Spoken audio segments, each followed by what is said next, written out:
Por si le faltara ilegitimidad a la elección judicial, en el INE casi la anulan. Y no porque lo pidiera la oposición, la prensa o algún organismo internacional, no. Fue a petición de prácticamente la mitad de los consejeros electorales del INE. Y ya para que desde el INE, que está tan alineado al gobierno, digan, esto ya es mucho, es porque la elección judicial fue el fraude electoral más grande del siglo. Los consejeros denunciaron que el día de la elección hubo toda una operación para hacer ganar a los candidatos que aparecían en los acordeones que se repartieron por todo el país. La coincidencia entre ganadores y acordeones fue de 80%, pero ahí no paró la cosa.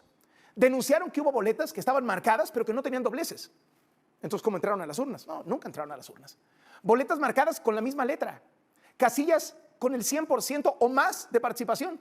Casillas donde se hubieran necesitado 29 horas para que votaran todos los que se supone que votaron ahí. Candidatos que obtuvieron todos los votos de una casilla. La diferencia entre que el INE declarara válida o inválida la elección fue de un solo voto, un voto. 5 consejeros del INE consideraron que las irregularidades eran tantas que se tenía que anular la elección judicial. Pero 6 consejeros dijeron que no era para tanto. Así que el marcador en el INE quedó 6-5. Que el marcador haya quedado 6-5 es un síntoma del tamaño del fraude. Nunca una elección nacional había sido avalada por el INE con un margen tan estrecho. Oiga, y ya no sabemos qué fue peor. Si escuchar las sucesivas declaraciones de los consejeros del INE relatando todas las trampas que los llevaron a votar a favor de la anulación de la elección, o escuchar las declaraciones de la presidenta del INE, Guadalupe Tadei, haciendo como que no pasó nada, más cuando nos acordamos que la mitad de su familia trabaja en gobiernos morenistas, incluido su hijo, que está en la nómina del presidente del Consejo Nacional de Morena, Alfonso Durazo. Vea cómo se puso ayer la declaración de validez de la elección de ministros de la Suprema Corte. La crónica es de Jorge Monroy.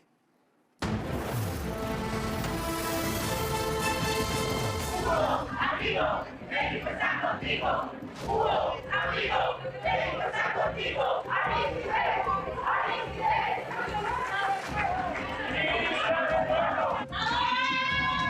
Les voy a solicitar que guardemos el debido respeto. Hace 2 semanas, sus nombres fueron repartidos como propaganda en millones de acordeones para imponerlos como ministros de la Suprema Corte. Ayer, convirtieron al INE en un escenario de aplausos y porras luego de que el instituto legitimó su triunfo pese a la reincidencia de prácticas fraudulentas del pasado, casillas zapato, urnas embarazadas y una elección promovida desde el poder. Quien esté de acuerdo, por favor, levantar su mano. ¿En contra? Gracias. El INE avaló la elección judicial en una votación muy cerrada, 6-5.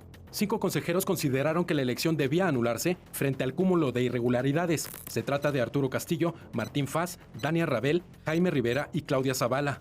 Pero 6 consejeros del INE, en su mayoría cercanos al oficialismo, avalaron la controversial elección de ministros, la consejera presidenta Guadalupe Tadei y los consejeros Norma de la Cruz, Uquip Espadas, Carla Humphrey, Rita Bell y Jorge Montaño.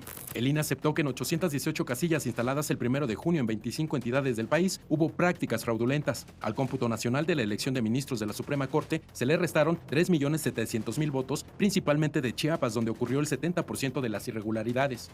Boletas sin evidencia que hubieran sido introducidas en las urnas. Casillas en las que para que hubieran podido votar el número de personas que se reporta, tendrían que haber permanecido abiertas 29 horas.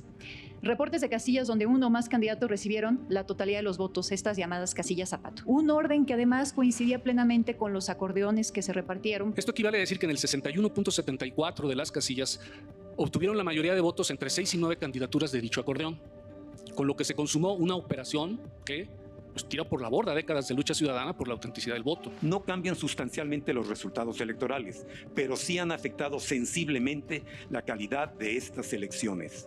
Les dejan una mancha indeleble.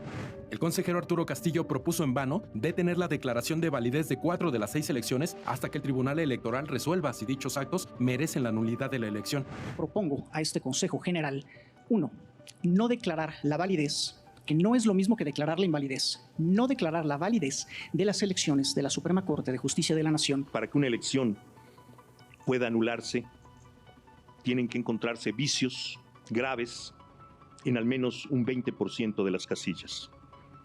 Estamos muy lejos de eso. No admito que se ponga en duda por 818 casillas contra más de 80,000, ni la integridad, ni la limpieza, ni la pulcritud, ni la responsabilidad, ni el efecto correcto. Aceptémoslo. Colegas, tuvimos un proceso electoral excelente.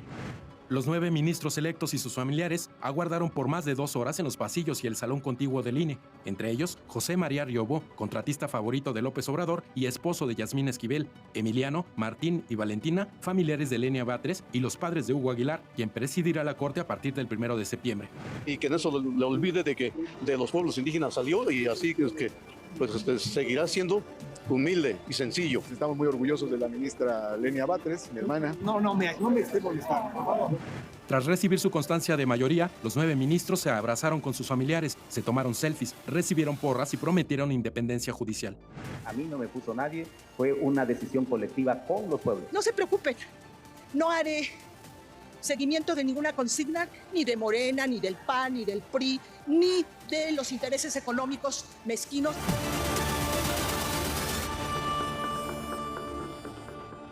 Lo mismito que usted acaba de ver que pasó ayer con la elección de ministros de la Suprema Corte, pasó hoy con la elección de los magistrados del Tribunal de Disciplina Judicial, el que va a funcionar como una especie de santa inquisición para destituir a los juzgadores que no se alineen a los intereses del gobierno. Otra vez una votación dividida en el INE, 6 contra 5, y así apretado, en zona de cuestionamiento, en zona de ilegitimidad, así se validó la elección. Los consejeros denunciaron las mismas irregularidades, pero en una escala todavía mayor. Afirmaron que no fue algo que ocurrió en algunas casillas o en pocos estados, sino en prácticamente todo el país. Este dato sintetiza el tamaño del fraude. En el 100% de los estados, el acordeón obtuvo el triunfo absoluto para la conformación de este nuevo tribunal.